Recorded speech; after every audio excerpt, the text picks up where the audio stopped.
چوسر ludo کیا ہے اور یہ کیوں حرام ہے؟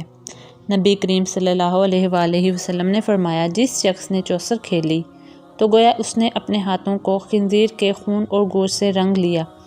صحیح مسلم 5896۔ فوائد و مسائل۔ چوسر ایک کھیل ہے جس میں مختلف خانوں میں گوٹیاں رکھ کر انہیں ایک خاص طریق سے حرکت دی جاتی ہے، جس کے نتیجے میں کھیل میں ہار یا جیت ہوتی ہے۔ نرد شیر، نرد، چوسر، شطرنج یا تاش، ان تمام کھیلوں میں عام طور پر شرط لگا کر کھیلا جاتا ہے اور ہارنے والا جیتنے والے کو کوئی چیز یا نقد رقم ادا کرتا ہے، اس لیے یہ جوئے میں شامل ہے جو کہ حرام ہے۔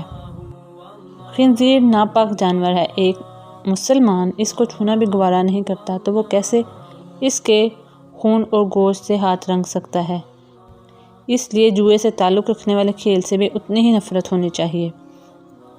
کسی بھی کھیل میں جوئے کے حرام ہونے کی یہ وجہ ہے کہ لوگ اس میں مشغول ہو کر وقت ضائع کرتے ہیں، حتیٰ کہ نماز کی پرواہ بھی نہیں کرتے۔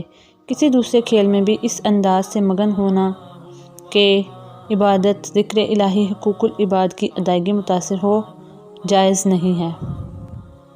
بعض فقہا نے بغیر شرط لگائے چوسر یا تاش وغیرہ کھیلنا جائز قرار دیا ہے، بشرط یہ کہ دوسرے فرائض کی ادائیگی پر کوئی اثر نہ پڑے، لیکن پرہیز بہرحال بہتر ہے، کیونکہ شروع میں اگر یہ احتیاط ملحوظ میں رکھی بھی جائے تو عادت پڑ جانے پر اس کا خیال رکھنا مشکل یا پھر ناممکن ہو جاتا ہے۔